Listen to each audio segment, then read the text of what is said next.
Top quality और consistent performance के लिए सिर्फ सिल्वर पंप नाम याद रखना।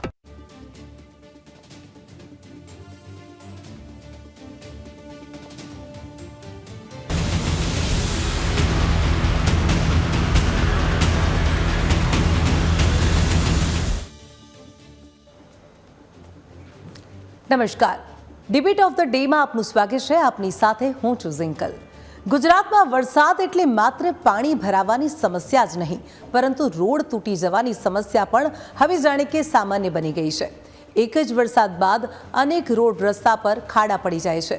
રોડ રસ્તા ખાડામાં ગરકાવ થઈ જાય છે તેમ પણ કહી શકાય.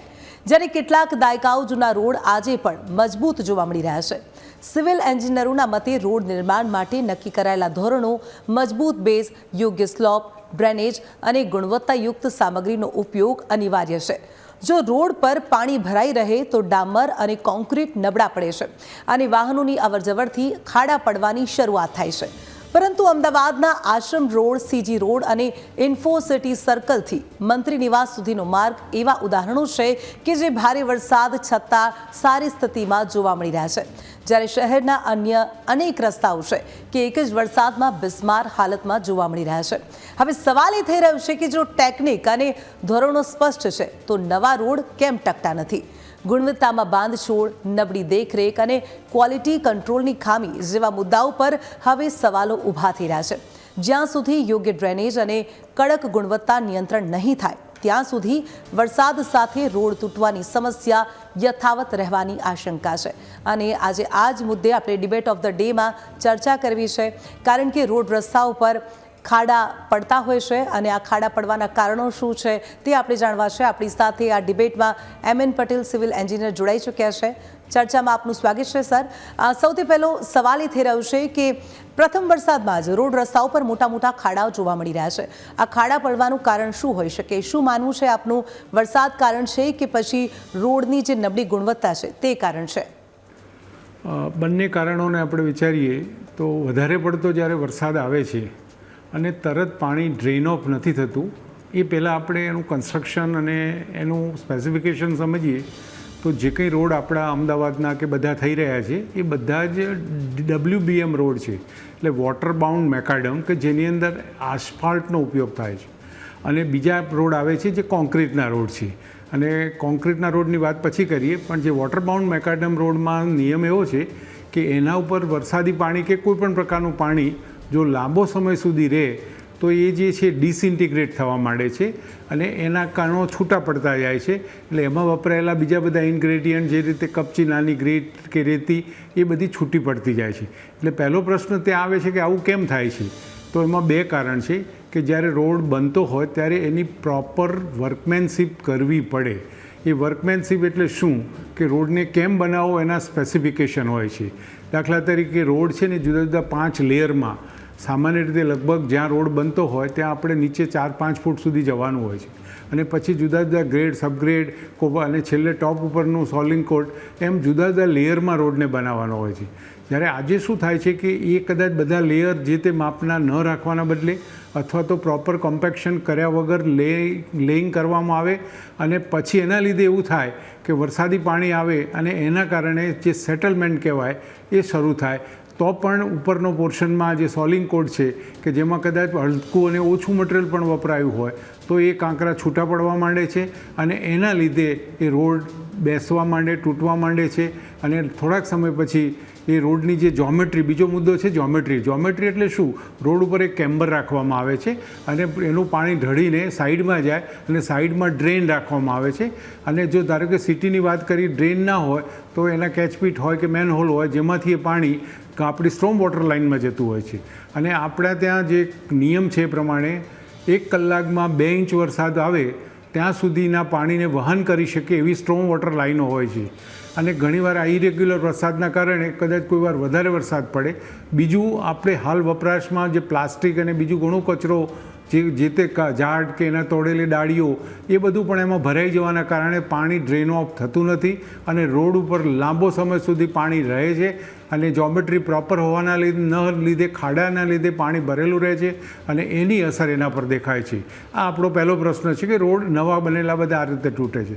બીજો પ્રશ્ન આપે એ પૂછ્યો કે ભાઈ જૂના રોડ છે, સીજી રોડ છે કે બીજા કોઈ રોડ છે, ગાંધીનગરનું આપણે એક્ઝામ્પલ આપ્યું કે મિનિસ્ટરના ઘર સુધી જવાના રોડ નથી તૂટતા, તો એની વર્કમેનશીપ બીજા બધા રોડમાં જે બધામાં આમ તો સરખી જ હોવી જોઈએ, પણ એમાં સુપરવિઝન પ્રોપર થતું હોય છે, ક્વોલિટી કંટ્રોલ ડિપાર્ટમેન્ટે એમાં પૂરું ધ્યાન આપેલું હોય છે, એ જે લેયર મેં કહ્યું જુદા જુદા ગ્રેડમાં પાથરવામાં આવે એ પ્રોપરલી લે કરેલા હોય છે, કોમ્પેક્ટ કરેલા હોય છે, ઓપ્ટિમમ મોઇસ્ચર કન્ટેન્ટ મેન્ટેન કરેલો હોય છે, અને આના લીધે અને અમુક વર્ષ થયા પછી આ જે સેટલમેન્ટની પ્રક્રિયા છે ને એ પણ ઘણી સ્લો થઈ જાય છે, જેને કહે કે સેટ થઈ ગયું હોય છે.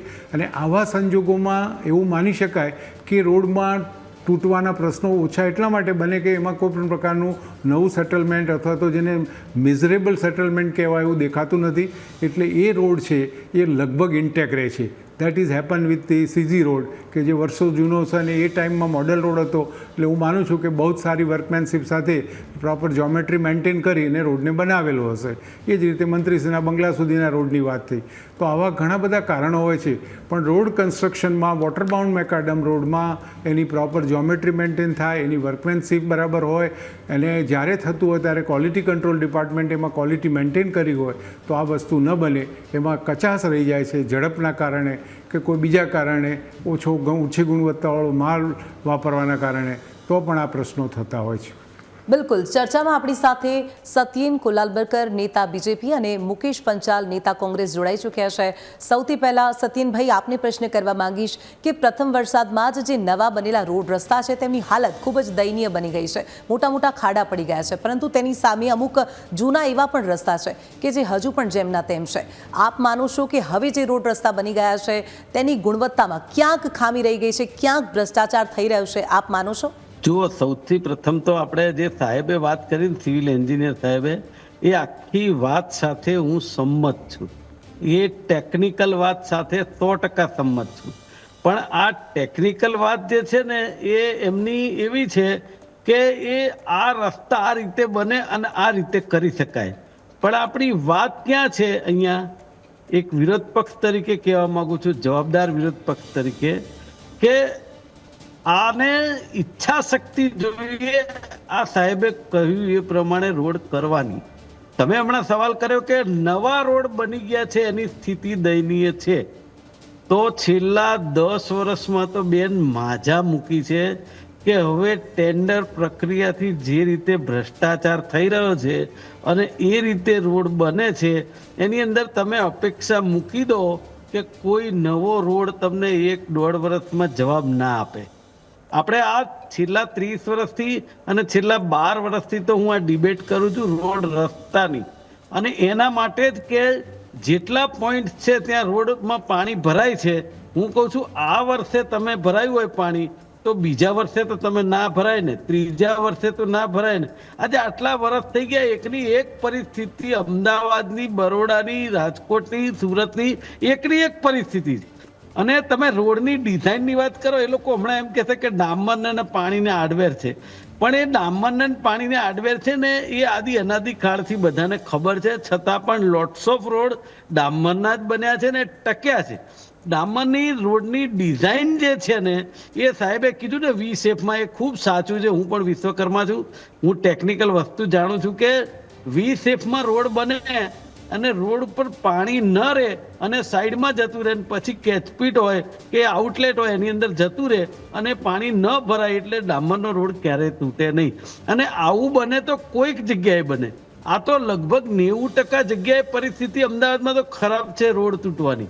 અને મૂળ બીજી વાત કેવી છે કે પ્રી મોન્સૂનના નામે કરોડો રૂપિયાનું બજેટ જે વરસાદ પહેલા આવી જતું હોય છે, એ બજેટ શેમાં વાપરે છે ને એ આપણે પોતે સરપ્રાઇઝિંગ છે.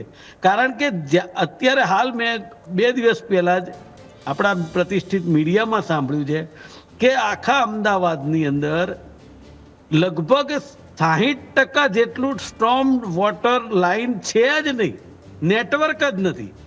અને કઈ રીતે કામ થાય છે કે આ જે રોડ તૂટી જવાનું કારણ સ્ટ્રોમ વોટર લાઇન નહીં હોવાને કારણે. અને આ લોકો શું કરે છે, સ્ટ્રોમ વોટર લાઇન માટે ખોદાણ કરે, પાઇપલાઇન નાખે, એનું કામ એટલું મંથર ગતિએ ચાલે કે છેલ્લે વરસાદ આવવાનો હોય ને એટલે એ લાઇન ડ્રેનેજ લાઇનમાં જોડી દે. આ પરિસ્થિતિ અક્ષર થતી હોય છે દરેક વખતે.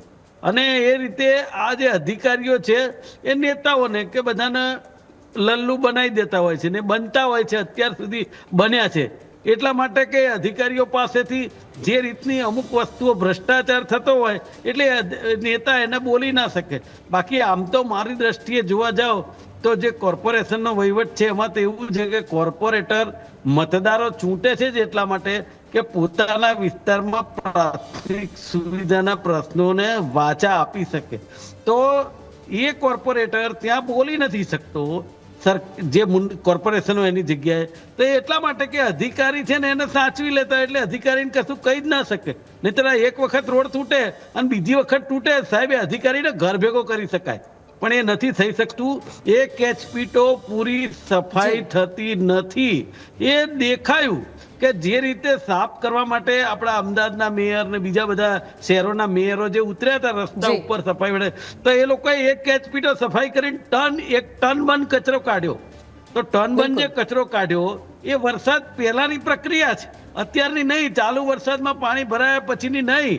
એ વરસાદ પહેલાની પ્રી મોન્સૂન જેને કહી શકાય એ પ્રક્રિયા છે. હું કહું છું કે પ્રી મોન્સૂનમાં બીજા ઘણા બધા કામો આવે છે, પણ આ મોટો ભાગ છે કે જ્યારે કેચપીટ ને પાઇપલાઇનો જો ખાલી ના હોય પાણી જાય એવી, તો ઓટોમેટિકલી પાણી ભરાય. અને હું કહું છું કે 2 ઇંચ વરસાદ પડે ને ત્યાં સુધી કોઈ રોડ પર પાણી ન ભરાવવું જોઈએ એવી વ્યવસ્થા વર્ષોથી છે. પણ આજની પરિસ્થિતિ એવી છે કે 1/2 ઇંચ વરસાદમાં પાણી ભરાઈ જાય છે.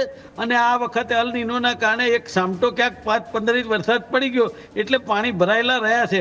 અને ઘણી જગ્યાએ તો 6 દિવસે પાણી ઉતર્યા છે, ત્યાં કોઈ ડ્રેનેજનું નેટવર્ક. મુકેશભાઈ, આપણી સાથે ભાજપ નેતા સત્યનભાઈ જોડાઈ ચૂક્યા છે, તેમને જ આપણે સીધો પ્રશ્ન કરી લઈએ. સત્યનભાઈ, મારો પ્રશ્ન એ હતો કે જે જૂના રોડ રસ્તા છે તે હજુ પણ જેમના તેમ છે, પરંતુ જે નવા રોડ છે તે પ્રથમ વરસાદમાં જ મોટા ખાડા પડી ગયા છે, દયનીય પરિસ્થિતિમાં જોવા મળી રહ્યા છે. શું આપને લાગી રહ્યું છે કે જે ધારા ધોરણો છે તે મુજબ આ રોડ બનાવવામાં નથી આવ્યા, ક્યાંક નબળી ગુણવત્તાના રોડ રસ્તા બનાવવામાં આવ્યા છે? શું કહેવું છે? બેન, જે પ્રકારે ગુજરાતમાં રોડ ઇન્ફ્રાસ્ટ્રક્ચર છે એ 1,11,560 કિલોમીટરનું રોડ ઇન્ફ્રાસ્ટ્રક્ચર છે. આ આખી સિસ્ટમ સમજવા જેવી છે. જ્યારે એમાં ઉમેરો કર્યો એ છે કે જ્યારે પણ રોડનું કામ કોઈ કોન્ટ્રાક્ટરને આપવામાં આવે ત્યારે એને 5 વર્ષ સુધી એની માવજાત કરવાનું, એનું દેખરેખ રાખવાનું પણ એની અંદર કોન્ટ્રાક્ટ આપવામાં આવે છે. એટલે કોઈ રોડ માની લો તૈયાર થતી વખતે બગડી જાય કે કોઈક પ્રકારની તકલીફ પડે તો ચોક્કસપણે એને માવજાત કરવાનું કામ એ જે તે કોન્ટ્રાક્ટરનું હોય છે. અને આ સિસ્ટમ ભારતીય જનતા પાર્ટીની આ સરકાર લાવી છે. આ બીજો મુદ્દો. ત્રીજો મુદ્દો કે જ્યાં ખાડા પડ્યા છે ત્યાં અદ્યતન કહી શકાય એવી જેટ પેચર ટેકનોલોજીથી તાત્કાલિક ખાડા ભરવા માટેના એક નવા મશીનોનો ઉપયોગ એ આ સરકારે કર્યો છે. આખા ભારતમાં કોંગ્રેસના સમયમાં, ભાજપના સમયમાં, બસપાના સમયમાં, સપાના સમયમાં જેનો સમય હશે એનામાં પણ જ્યાં ખાડા પડ્યા છે એના માટે આવા પ્રકારની ટેકનોલોજીનો કોઈએ ઉપયોગ કર્યો હોય તો આ ભારતીય જનતા પાર્ટીની સરકારે ગુજરાતમાં કર્યો છે. સાથે સાથે આપણે એ પણ જણાવી દઉં કે આ 2 દિવસ પહેલાં સિમેન્ટ કોન્ક્રીટનો રોડ, હવે ઇન્ટરનલ રોડ જે છે એ સિમેન્ટ કોન્ક્રીટનો રોડ બનાવવાનો નિર્ણય આદરણીય મુખ્યમંત્રીશ્રીએ લીધો છે. ઇનિશિયલી લગભગ 22 થી 25% જેવો 30% જેવો ભાવ વધારો એમાં હોય છે, પૈસા વધારે છે, પણ એનું મેન્ટેનન્સ ઓલમોસ્ટ 0 થઈ જાય છે. એટલે લાંબા ગાળે આનો ખૂબ મોટો ફાયદો થતો હોય છે. તો આવા પ્રકારની આખી સિસ્ટમો લઈને ગુજરાતમાં 1,11,000 કિલોમીટરનું આખું નેટવર્ક સાચવવાનું કામ R&B, લોકલ કોર્પોરેશન ઓથોરિટી અને NHI સંલગ્ન મળીને કરે છે. આ ત્રણેયના સંલગ્નતામાં પણ એવું છે કે જ્યાં ખાડા પડે એ લોકો રિયલ ટાઈમ એનું મોનિટરિંગ પણ કરતા હોય છે કે કોઈ જગ્યા પર જો રસ્તો ખરાબ થાય તો એનું પેચવર્કિંગ પણ કરતા હોય છે. કાલે હું એટલું જોયું કે હું ગાંધીનગરથી વડોદરા આવતો હતો ત્યારે પણ એક્સપ્રેસ હાઈવેમાં જ્યાં થોડા પણ પેચીસ એવા દેખાયા ત્યાં પણ સતત અવિરત કામ ચાલતું હતું. તો આ એક આખી પ્રક્રિયા છે અને આ પ્રક્રિયા પેટે ગુજરાત સરકાર ખૂબ સભાનથી સમજે છે, કારણ કે વાહનો અને રસ્તાઓ એ બધાને લાગુ પડે. ભાજપવાળો છે એટલે એને ખાડા ના આવે કે કોંગ્રેસવાળા છે એટલે એમને ખાડા વધારે દેખાય એવું નથી હોતું. એટલે હું પણ જો વાહન ચલાવીને કોઈ જગ્યાએ જતો હોઉં તો કદાચ કોઈ તકલીફ હોય તો એ મને પણ એટલી જ નડે જેટલી બીજા કોઈ પણ વ્યક્તિને નડે આ ગુજરાતમાં. માટે ગુજરાત સરકાર ખૂબ સજાગ છે આખા વિષયમાં અને સમજે છે કે લોકોની સુખાકારી માટે રોડ સરફેસિંગ, રોડનું જે કામ છે એ સરળ રહેવું જોઈએ અને એના જ માટે આપણે જે વાત કરીએ બધા પગલાં એમણે લીધા છે. જી, આપણી સાથે સિવિલ એન્જિનિયર MN પટેલ સાહેબ પણ જોડાયેલા છે. પટેલ સાહેબ, આપની પાસેથી એ સમજવું છે કે જ્યારે કોઈ પણ રોડ રસ્તો નવો બનાવવામાં આવે, કયા એવા ધારાધોરણો છે કે જેમાંથી પસાર થવું જરૂરી છે, અને કોઈ પણ રોડ પર જો ઓછા સમયમાં ખાડા પડી જાય તો કહી શકાય કે ધારાધોરણોમાંથી પસાર થયા વગર જ આ રોડ બનાવવામાં આવ્યો છે? એટલે સિવિલ એન્જિનિયરિંગ સ્ટ્રક્ચર કોઈ પણ હોય, રોડ હોય કે બિલ્ડિંગ હોય કે ડેમ હોય કે કોઈ પણ હોય, તો એની અંદર એના સ્પેસિફિકેશન હોય છે અને કયા દરે એને કન્સ્ટ્રક્શન કરવું એની પણ આખી ગાઈડલાઈન હોય છે. આગળ પણ મેં વાત કરી એ પ્રમાણે જ્યારે નવો રોડ બનતો હોય તો એને જુદા જુદા 5 લેયરમાં બનાવવાનો હોય છે. એટલે નીચે એસ્કેવેશનથી શરૂ કરીને જે લેયર ભરતા જઈએ સબગ્રેડથી ઉપર ટોપ કોટ ઉપર આવીને સોલિંગ કોટ સુધી, તો એ દરેકના સ્પેસિફિકેશન હોય છે. અને ક્વોલિટી કંટ્રોલ ડિપાર્ટમેન્ટ, આગળ પણ મેં વાત કરી પ્રમાણે, એના ક્વોલિટી કંટ્રોલ એન્જિનિયરની જવાબદારી છે કે એના સેમ્પલ લઈને એનું ટેસ્ટિંગ કરવું જોઈએ. અને આમાં ક્યાંક કચાશ રહી હોય કે ઉતાવળ કરી હોય કે ધારાધોરણો એડોપ્ટ ના કર્યા હોય તો આવા પ્રસંગ અથવા બને છે. બીજું, જે નીચેનું લેયર પુરાણ કરેલું હોય એનું જો કોમ્પેક્શન પ્રોપર ના કર્યું હોય, અને લગભગ 2-3 ફૂટ કે જે depends upon the quality off road, nature off road, કારણ કે રોડ જુદા જુદા પ્રકારના હોય છે. સૌથી સારા રોડને આપણે કહીએ કે નેશનલ હાઈવેથી શરૂ કરી વિલેજ રોડ સુધી આવીએ તો દરેકની કન્સ્ટ્રક્શન પ્રક્રિયા અલગ અલગ હોય છે કે એના પર નીકળવાવાળા વ્હીકલ, એની સ્પીડ, આ બધા પેરામીટરને ધ્યાનમાં રાખી અને આ થતું હોય છે. એટલે મારી દૃષ્ટિએ એમાં થોડીક વર્કમેનશીપની કચાશ છે. બીજું, જે પાણીનો નિકાલ કરવા માટે પ્રોપર ચોમેટ્રી જે રાખવી જોઈએ. પરદેશમાં આપણે ફરીએ છીએ, જોઈએ છીએ કે ગમે એટલો વરસાદ પડે, 5 મિનિટ પછી આપણને એમ લાગે કે અહીંયા વરસાદ જ નહોતો આવ્યો. એવી સિચ્યુએશન આપણે અહીંયા લાવી શકતા નથી. એના બીજા ઘણા કારણ આગળ પણ મેં ચર્ચા કરી પ્રમાણે કે જ્યાંથી પાણીને અંદર સ્ટ્રોમ વોટરમાં જવાનું છે ત્યાં પુરાણ થઈ ગયું હોય. અને આગળ વાત કરી પંચાલ સાહેબે પ્રમાણે, નો ડાઉટ ચોમાસા પહેલાંનું જે મેન્ટેનન્સ છે એના માટે કરોડો રૂપિયા ખર્ચીને લોકલ ઓથોરિટી હોય કે ગવર્મેન્ટ હોય એ પ્રયત્ન જરૂર કરે છે. પણ ક્યાંક ને ક્યાંક થોડી ઘણી કચાશ, ને દરેક જગ્યાએ આપણે ઢાંકણા ખોલવા પડે છે. એ તો થવું જ ના જોઈએ. અને એમાં માણસો પડી જતા હોય, વ્હીકલ પડી જતા હોય અને એક્સિડન્ટ થતા હોય છે. બીજી બાજુ કોન્ક્રીટ રોડની વાત કરી ભાજપમાં કે એ સારી વસ્તુ છે પણ એ મોંઘા પડે છે. જૂના જમાનામાં કહીએ તો ગોંડલ સ્ટેટ બન્યું ત્યારે ગોંડલના મહારાજાએ પૂરા ગોંડલમાં કોન્ક્રીટના રોડ બનાવ્યા હતા. ઇવન રાજકોટ ને ભાવનગર વચ્ચેનો જૂનો રોડ હતો એ કોન્ક્રીટનો રોડ હતો. પણ એ રોડ મોંઘા પડવાના કારણે આજની તારીખમાં આપણે પ્રમાણમાં એનું કન્સ્ટ્રક્શન કોસ્ટ સેવિંગ માટે નથી કરતા. પણ જો ગુજરાત સરકારે નિયમ લીધો હોય અને જો આવા રોડ બનવા જઈ રહ્યા હોય, એટલીસ્ટ સિટીના રોડ એવા બનાવે, તો હું માનું છું કે ચોક્કસપણે એમાં આપણે આ પ્રકારના પ્રશ્નોથી દૂર રહી શકીશું. અને કોન્ક્રીટના રોડમાં એક બીજી તકલીફ પણ છે કે ધારો કે નવો એ આપણો NE3 જે બન્યો છે બરોડાથી આ બોમ્બે તરફ, એના ઉપર કોન્ક્રીટનો જ રોડ છે. પણ એની અંદર તમે જશો તો વ્હીકલના ટાયર પણ વધારે ઘસાશે, પ્લસ તમને વાઇબ્રન્સી આવશે, સ્મૂથ રનિંગ નહીં થાય. થોડી સ્પીડ પકડે તો વ્હીકલમાં લિટલ વાઇબ્રેશન તમને અનુભવ થશે. એટલે ફાયદા ગેરફાયદા છે, પણ એની લાઈફ વધારે હોય છે. અને કોન્ક્રીટ એક એવું મટીરિયલ છે કે સિમેન્ટમાં જેમ જેમ દિવસો જાય એમ એની તાકાત વધતી જાય છે. શરૂઆતમાં એના 28 દિવસે 65% ફાઇનલ સ્ટ્રેન્થ આવ્યા પછી આવતા ઘણા વર્ષો સુધી એની સ્ટ્રેન્થ ઇન્ક્રીઝ થતી હોય છે. એટલે એ સેફટી રીતે, સલામતી રીતે કે મેન્ટેનન્સ રીતે એ ચોક્કસપણે સારું છે. બીજો મુદ્દો આવે છે કે કોઈપણ સિવિલ એન્જિનિયરિંગ સ્ટ્રક્ચરનો એક મેન્ટેનન્સ પીરિયડ હોય છે. નોર્મલી અમે જ્યારે સિવિલ એન્જિનિયર થયા 50 વર્ષ પહેલાં, ત્યારે આ મેન્ટેનન્સ પીરિયડને 6 મહિનાની વાત કરતા હતા. પણ હમણાં જે સરકારે, કે ખાસ કરીને ગુજરાત સરકારે જે 5 વર્ષનું મેન્ટેનન્સનું છે કે એ મેન્ટેન જે તે કોન્ટ્રાક્ટર જેને બિલ્ડ કર્યા છે એને જ કરવાનું રહેશે. અને એના કારણે એનામાં એક પ્રકારની અવેરનેસ પણ આવે કે જેથી કરીને સારું બાંધકામ કરે, ને તો એના પોતાના ખર્ચે એને રિપેર કરવાનો હોય છે. એટલે હું માનું છું કે પબ્લિકને તકલીફ ન પડે એ પ્રકારનું પાર્ટીના એપાર જઈ અને આપણે આમાં જો સેવા કરશું તો સાચા અર્થમાં સેવા થઈ ગણાશે. બિલકુલ, એટલે કે જે રોડ રસ્તા બનાવવામાં આવે છે તેના ધારાધોરણોમાં કચાશ રાખવામાં આવે છે અને તેના કારણે જ આ પ્રકારની પરિસ્થિતિ હાલમાં આપણને જોવા મળી રહી છે. મુકેશભાઈ, આ જે પણ ખાડાવાળા રોડ છે તેને લઈ આપ કોને જવાબદાર ગણો છો? તંત્રને, કોન્ટ્રાક્ટરને કે પછી સંબંધિત અધિકારીને? આમાં આખી ચેન છે બેન. કોર્પોરેટર, ધારાસભ્ય, સંસદ સભ્ય અને અધિકારી. કારણ શું છે? મત લેવા માટે નેતા જાય છે, કોર્પોરેટર કે ધારાસભ્ય. કામ કરવાનું હોય છે અધિકારીએ. તો નેતાઓ જે છે હાલના સત્તાધીશો, એ અધિકારીને કહી નથી શકતા કે આવું કેમ થાય છે. નહીતર હું એવું માનું છું 1 જ વર્ષે થાય, બીજા વર્ષે ના થાય. આ એક સીધો દાખલો છે. તમારા ઘરની અંદર જ આપણો દીકરો બીમાર પડ્યો હોય તો દર વર્ષે પડે, 6 મહિને પડે એવું હોય? એની આપણે તાત્કાલિક માવજત કરીએ ને ફરીથી ના થાય એનું કંટ્રોલ કરીએ ને. પણ એ કેમ નથી થતું? કે આ પ્રજાના પૈસા છે. આ ઘરના પૈસા જતા નથી. અને બીજી વાત સાહેબે કીધું ને આરસીસી રોડ થાય છે, સારી વાત છે સાહેબ. આરસીસી રોડ જ્યાં થયા છે ને એ જગ્યાએ 1-1 ફૂટ પાણી છે, એટલા માટે કે આરસીસી રોડના ઉપર જે આઉટલેટ મૂકવા જોઈએ એ આઉટલેટમાં પાણી જતા જ નથી સાહેબ. સૌથી સારો અમદાવાદનો સિંધુ ભવન માર્ગ કહેવાય.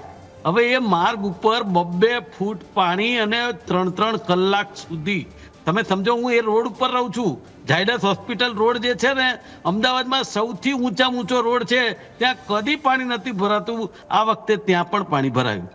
એટલે કહેવાનો મતલબ મારો એવો છે કે એક વિરોધ પક્ષ તરીકે આક્ષેપ કર્યા કરવું એ અગત્યની વસ્તુ નથી, પણ આ સનાતન સત્ય છે કે ભ્રષ્ટાચાર થાય છે એના કારણે છે.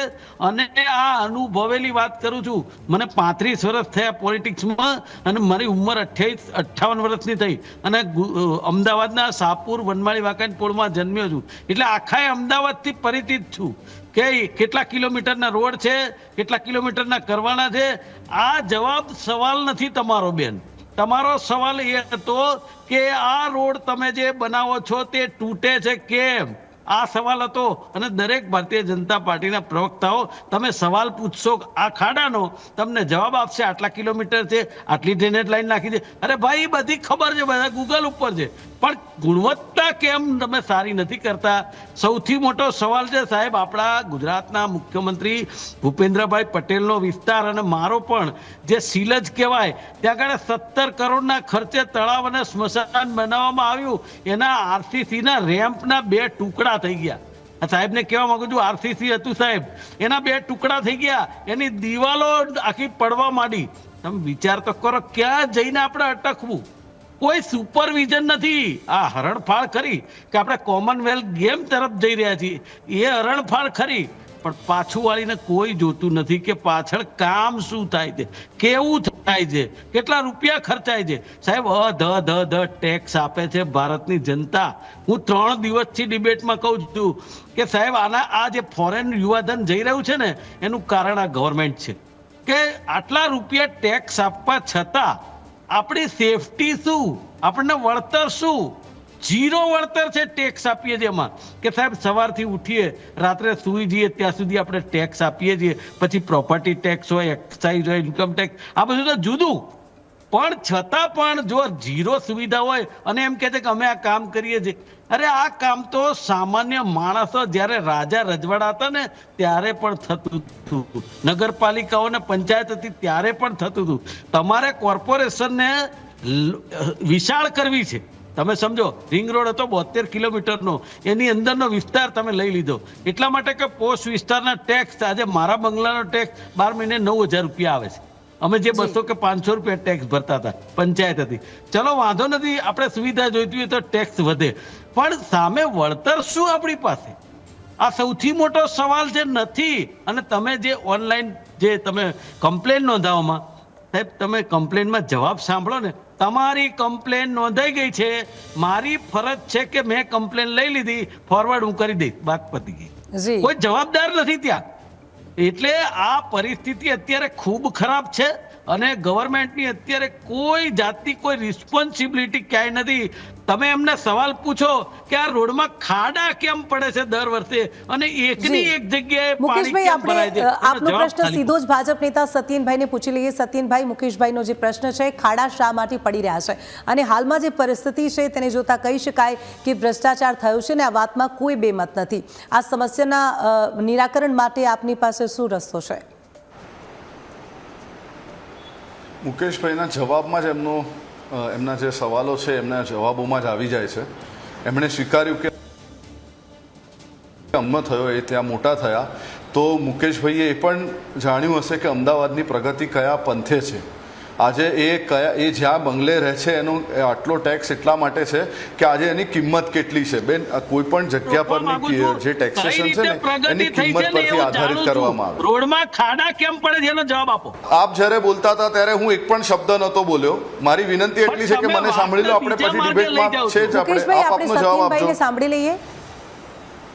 જી સત્યનભાઈ. મુકેશભાઈ જ્યારે બોલતા કે ડિબેટનું ડેકોરમ હોય એટલે એમણે એ જ સ્વીકાર્યું કે એ બંગલામાં રહે છે, એ ક્યાંથી ટેક્સેશન ભરે છે. બેન, આપને જાણીને આનંદ થશે કે ટેક્સેશન એક જગ્યાની કિંમતનો હિસાબ હોય છે. ગુજરાત એ સૌથી વધારે એપ્રિશિએટિંગ એસેટ વાળું, આ એપ્રિશિએશન સાથે પ્રગતિ થઈ છે એ પણ આપણે સ્વીકારવું જોઈએ. કોઈ પણ ડિબેટમાં આપણે કોઈ પણ વસ્તુને સેન્સેશનલાઇઝ કરીને એ ડિબેટને અલગ દિશામાં વાળવા કરતાં જે તથ્ય છે એ સ્વીકારવું જોઈએ કે ભાઈ આ પ્રગતિ થઈ છે. અમદાવાદમાં એવા હું જગ્યાઓ જોઈ છે કે જ્યાં લોકોએ 2 રૂમ કિચનનો ફ્લેટ 32 લાખમાં લીધો છે અને આજે સવા દોઢ કરોડને એની એપ્રિસિએશન મળ્યું છે. એ ખાલી એક કોઈ ફેક્ટર, અમન, પ્રોગ્રેસ, ગ્રોથ એવા ઘણા બધા પાસાઓ પર આખા રાજ્યનું પ્રગતિ ડિપેન્ડન્ટ હોય છે.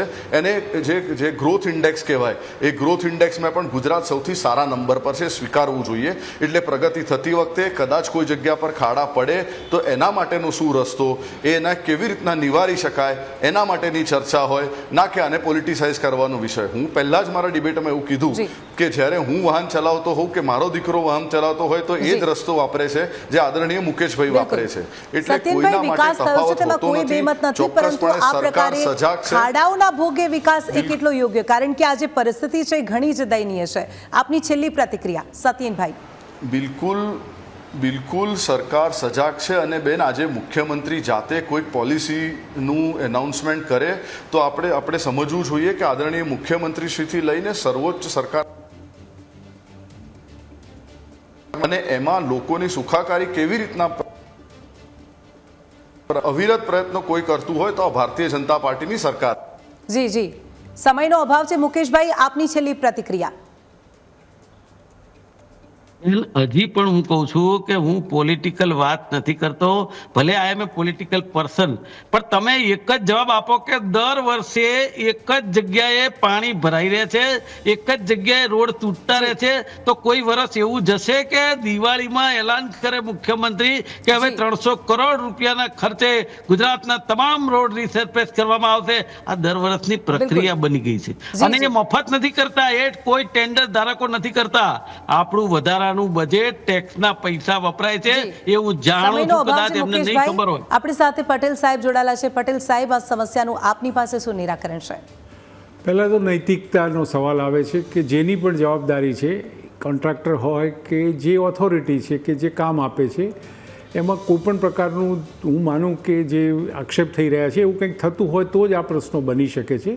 તો એમાં નૈતિકતા લાવે અને બીક રાખે ભગવાનની. અને હું માનું કે પ્રમાણિકપણે જો કામ કરે તો સિવિલ એન્જિનિયરિંગ એવો વિષય નથી કે જેનો આવા બધા પ્રશ્નો આવે. અત્યારે તો રોડમાં ખાડામાં રોડ જેવું દેખાય છે, જે ચિત્ર આપ બતાવી રહ્યા, એ પ્રશ્ન ખરેખર બહુ દુઃખદ છે. અને આવું થાય ત્યારે વ્હીકલના પંક્ચર પડવાથી માંડીને ઘણા બધા પ્રશ્નો થાય છે.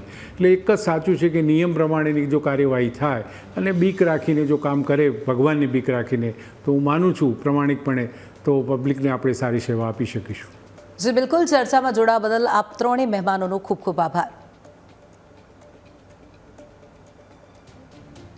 તો ગુજરાતમાં એક જ વરસાદમાં અનેક રોડ રસ્તાઓ પર મોટા ખાડા પડી ગયા છે અને એન્જિનિયરો દ્વારા દાવો કરવામાં આવી રહ્યો છે કે આ જે રોડ રસ્તાઓ છે તે ધારા ધોરણ મુજબ બનાવવામાં નથી આવ્યા, એટલે કે ભ્રષ્ટાચાર થયો છે. અધિકારીઓને આ અંગે રજૂઆત કરવામાં આવી છે. હવે આગામી સમયમાં જોવું રહ્યું કે આ મામલે યોગ્ય કાર્યવાહી કરવામાં આવશે કે કેમ. હાલ ડિબેટ ઓફ ધ ડેમાં બસ આટલું જ. રજા આપશો. નમસ્કાર.